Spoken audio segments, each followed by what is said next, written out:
주님께서 가르쳐 주신 기도를 함께 드리시겠습니다. 하늘에 계신 우리 아버지여, 이름이 거룩히 여김을 받으시오며 나라가 임하시오며 뜻이 하늘에서 이루어진 것 같이 땅에서도 이루어지이다. 오늘 우리에게 일용할 양식을 주시옵고 우리가 우리에게 죄 지은 자를 사하여 준 것 같이 우리 죄를 사하여 주시옵고 우리를 시험에 들게 하지 마시옵고 다만 악에서 구하시옵소서. 나라와 권세와 영광이 아버지께 영원히 있사옵나이다. 아멘. 찬송과 영광과 존귀를 받으시옵소서. 우리로 이 시간 하나님 앞에 기도할 수 있게 허락하시니 감사합니다. 부르심에 감사합니다. 들으심에 감사합니다. 주여 응답하여 주시옵소서. 하늘에서 이루어진 것을 믿습니다. 땅에서도 이루어지게 하옵소서. 우리의 영혼이 잘됨을 믿습니다. 주여 그와 같이 범사가 잘 되어지는 것을 보게 하시되 하나님의 뜻이 이루어지게 하시고 선하신 뜻에 참여하는 우리의 삶이 되어지게 하옵소서. 이 시간을 깨워 기도할 때 우리의 기도에 포함되어 있는 이름들이 복되게 하옵소서. 주여 거듭나야 될 영혼들이 거듭나게 하시고 성령 충만으로 채우시옵소서. 만남의 복을 더하시고 생명의 복을 더하여 주시옵소서. 이 땅 대한민국 이 나라의 정치, 경제, 사회 문화를 지켜주시옵소서. 주여 영적으로 병들지 않게 하옵소서. 병든 가운데서 회복과 치료를 맛볼 수 있게 하옵소서. 성령 하나님, 우리의 마음과 생각을 주장하여 주시옵소서. 주의 선하신 뜻에 따라 순종할 수 있게 하옵소서. 이 시간 우리에게 말씀을 더하시옵소서. 예수님의 이름으로 간절히 기도드리옵나이다. 아멘. 찬송가 322장입니다. 세상에 헛된 신을 버리고. 세상에 헛된 신을 버리고 하나님의 이름 높여 계르세. 온 천하 백성 모두 나와서 다 같이 하나님만 섬기세.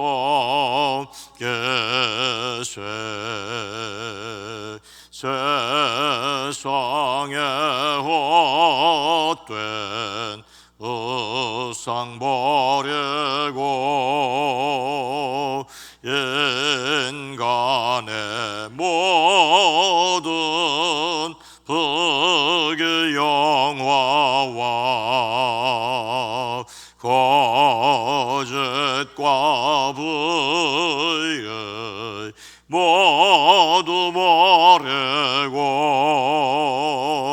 온전히 하나님만 섬기세. 주님의 백성 서로 헤아려 시기와 미움 아주 버리고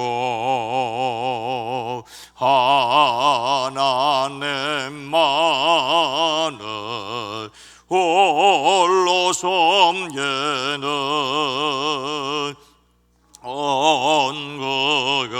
언극으로서 이루어주소서.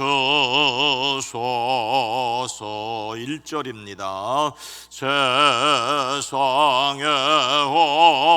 헛된 신을 버리고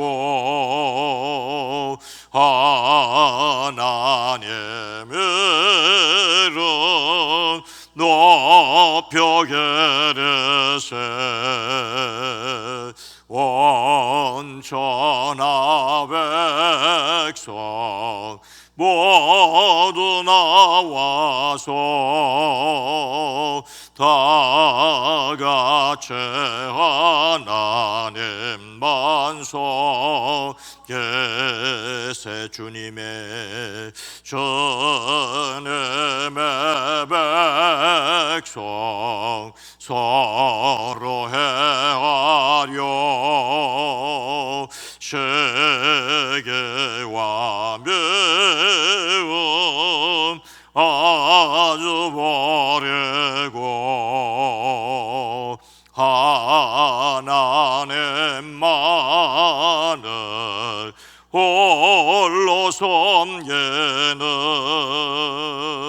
전국으로서 이루어져소서.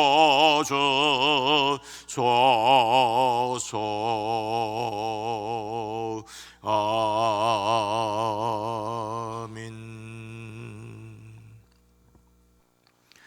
출애굽기 22장 26절로 27절 말씀입니다. 구약성경 116면입니다. 출애굽기 22장 26절로 27절 말씀을 함께 읽습니다. 내가 만일 이웃의 옷을 전당 잡거든 해가 지기 전에 그에게 돌려보내라.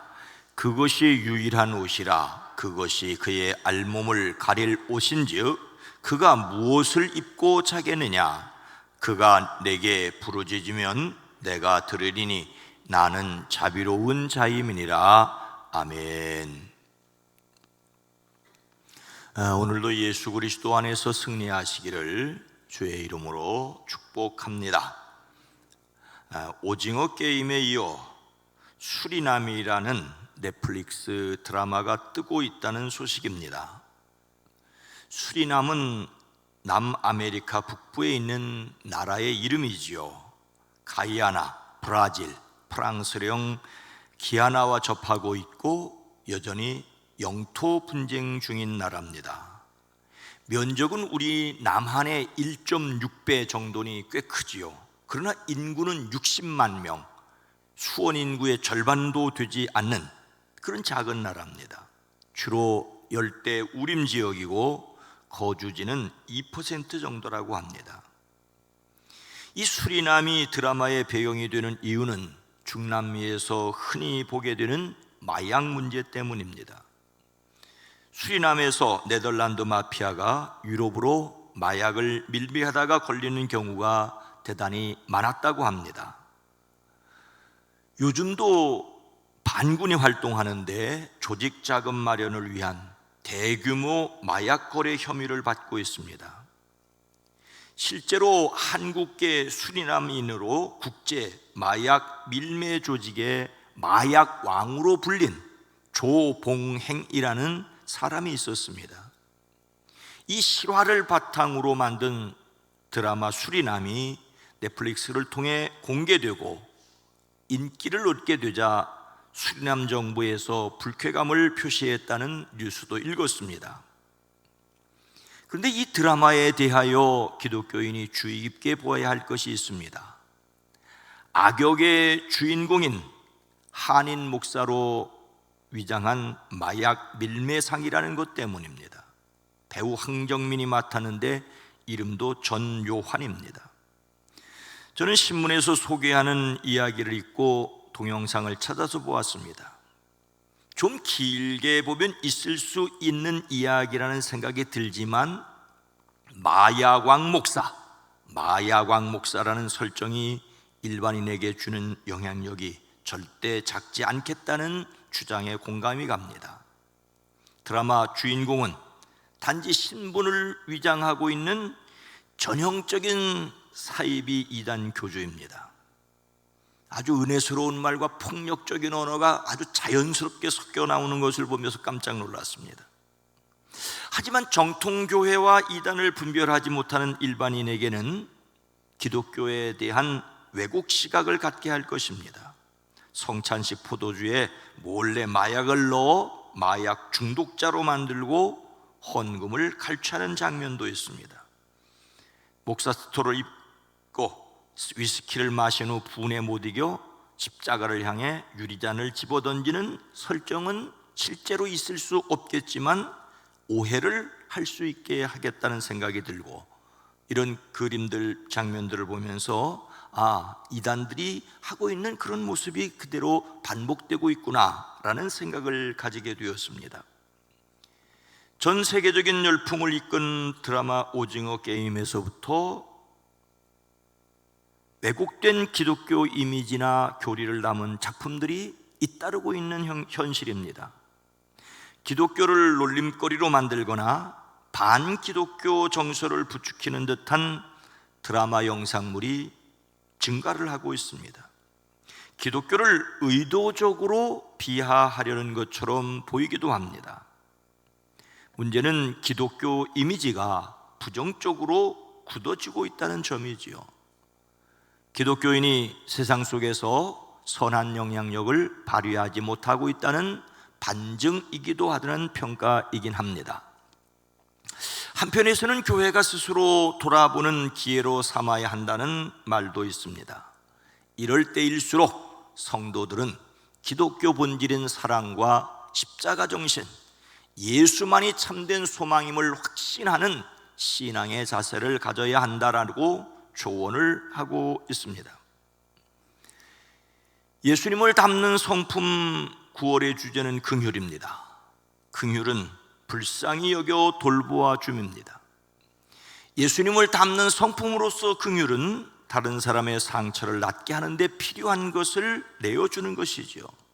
이를 위하여 하나님의 능력으로 다른 사람의 고통을 공감하는 것이 필요합니다. 우리는 여기에 관한 말씀을 읽고 있습니다. 하나님은 사람들이 이웃의 옷을 전당 잡거든 어떻게 해야 한다고 율법을 정하셨습니까? 내가 만일 이웃의 옷을 전당 잡거든 해가 지기 전에 그에게 돌려보내라. 오늘 말씀은 하나님께서 모세에게 십계명을 말씀하시고 이어서 하시는 말씀 가운데 있습니다.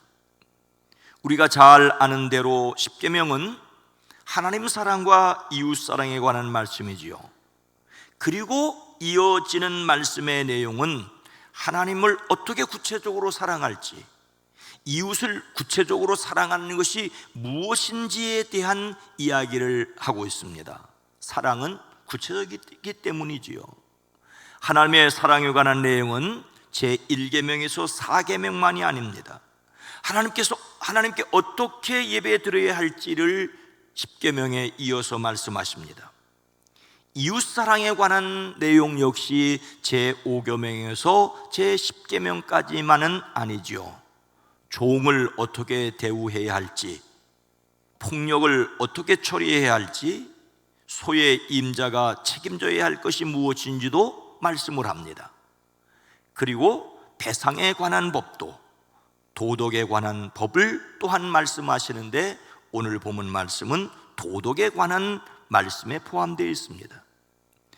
오늘 본문 말씀 바로 앞에 25절은 너희가 너희 가운데서 가난하게 사는 나의 백성에게 돈을 구워 주었으면 너희는 그에게 빚장이처럼 재촉해서는 안 된다.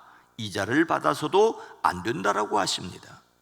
그리고 이어서 오늘 말씀은 너희가 정녕 너희 이웃에게 겉옷을 담보로 잡거든 해가 지기 전에 그에게 돌려주어야 한다라고 하십니다. 여기서 옷은 모든 옷을 가리키지만 특히 히브리인들이 입던 이 겉옷을 가리킵니다.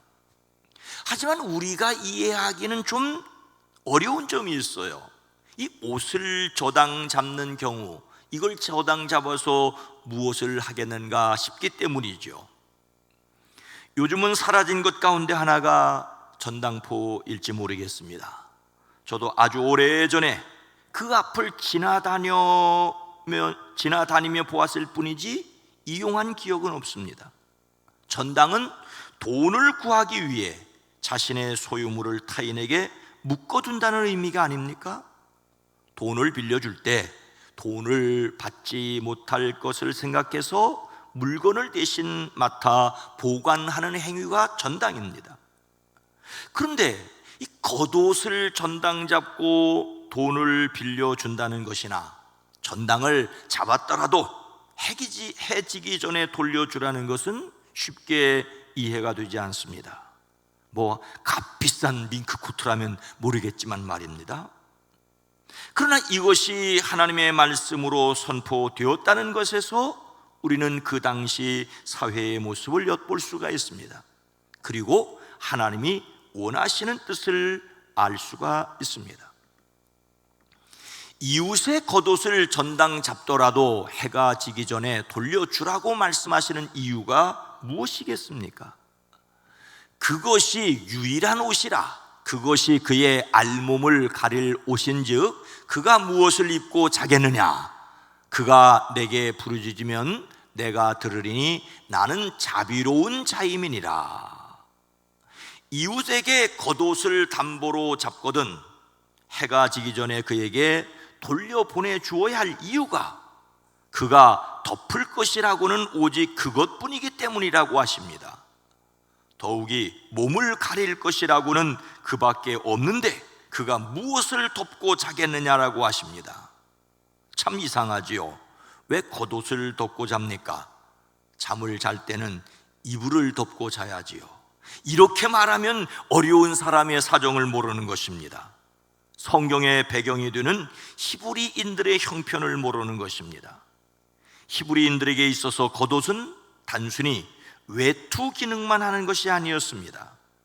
밤과 낮의 기온 차이가 매우 심한 사막성 기후이기 때문에 이 겉옷을 추운 밤에 담요나 이불 대용으로 사용했습니다. 따라서 이 겉옷 외에는 변변한 침구조차 없는 경제적으로 넉넉하지 못한 가난한 사람들은 겉옷을 전당 잡히면 속옷바람으로 추운 밤을 지낼 수밖에 없었지요. 밤이면 추위를 막기 위해 필수적이었던 겉옷을 전당 잡힌다는 것이 그 사람이 경제적으로 얼마나 열악한 상태인가를 좋게 짐작할 수 있게 합니다. 하나님께서는 이처럼 옷 한 벌 외에 간단한 침구 하나조차도 제대로 갖추고 살지 못하는 사람들의 삶을 배려해 주라고 말씀하고 있습니다. 전당 잡힌 옷은 해가 지기 전에라는 단서를 달아 돌려보내라고 명령합니다. 해가 지기 전은 가난한 사람이 추운 밤을 맞지 않도록 하기 위해서입니다. 그러나 또 하나 겉옷을 돌려주어야 할 이유가 겉옷을 전당 잡힌 사람이 밤에 추워서 떨면서 하나님께 부르짖으면 자비로우신 하나님께서 그 부르짖음을 들어주지 않을 수 없기 때문이라고 말씀하십니다. 하나님께서는 가난하고 힘없는 사람들의 부르짖음을 들으시는 분이기에 우리도 자비로워야 할 것을 말씀하십니다. 하나님은 자신의 자비로우심을 들어 그 백성에게 자비를 베풀라고 하십니다. 오늘 내가 자비를 베풀어야 할 사람은 누구이겠습니까? 제레미 리프킨은 그의 저서 공감의 시대에서 인류 역사와 문명을 끌고 온 기본적인 동력은 인간의 이기심이 아니라 공감하는 능력이었다라고 말하고 있습니다. 이기심, 욕심, 그것이 역사를 바꾸었다라고 하는 주장이 있습니다. 그러나 그 반대편에 함께 공감하는 능력이 오히려 역사의 문명의 동력이었다라고 평가하고 있다는 말이죠. 예수님께서는 너희 아버지의 자비로우심 같이 너희도 자비로운 자가 되라고 말씀을 하십니다. 사람의 아픔을 공감하시고 하나님은 사람이 되셨습니다. 나가 목숨을 십자가에 던져 인류의 구원을 이루셨습니다. 이것을 본받으라고 하십니다. 물론 세상에는 참 얄밉고 뻔뻔스러운 사람도 많지만 또한 자비를 베풀어야 할 사람이 있다는 것입니다. 그러나 이것이 결코 또한 쉽지 않다는 것도 인정해야 합니다. 그렇다고 못한다고 할 수도 없는 것이 성령 받은 사람들의 모습입니다. 그래서 성령의 능력으로 세상에 도전할 수밖에 없습니다. 성령의 능력으로 세상을 살아가는 사람들이 되어지기를 주의 이름으로 축원합니다. 거룩하신 하나님, 자비로우신 주님, 주님께서는 우리를 향하여 너희 아버지의 자비로우심 같이 너희도 자비로운 자가 되라고 말씀하십니다. 그러나 주님, 우리가 할 수 없는 것을 주님은 아시지 않습니까? 그래서 보혜사 성령이 오실 것을 약속하셨고 성령을 의지하라고 말씀하셨습니다. 주여 우리로 하여금 헤아려 알 수 있는 지혜를 더하여 주시옵소서. 힘이 없고 능력이 부족하여 돕지 못한다 할지라도 마음과 마음으로 서로 공감하고 슬픔을 나누고 기쁨을 함께 할 수 있는 사람들이 되어지게 하옵소서. 오늘 하루도 지켜주시고 사랑하는 가족들을 주의 은혜 가운데 붙들어 주시옵소서. 이 나라 이 민족 이 땅을 지켜주시옵소서. 반기독교적인 것이 문화가 되어지고 있는 이 세상 속에서 참 그리스도 예수의 사람으로 살아가는 저희들이 되어지게 하옵소서. 오늘도 살아가는 성도들의 가정, 일터, 사업장에서 승리하게 하옵소서. 예수님의 이름으로 간절히 기도드리옵나이다. 아멘. 오늘 말씀을 생각하며 자비로우신 하나님처럼 자비롭게 하옵소서. 교회가 지역에 선한 영향력을 끼치게 하옵소서. 오늘 세상의 문화 속에 생명을 알아가게 하옵소서. 이 땅을 위해 기도합니다. 주여!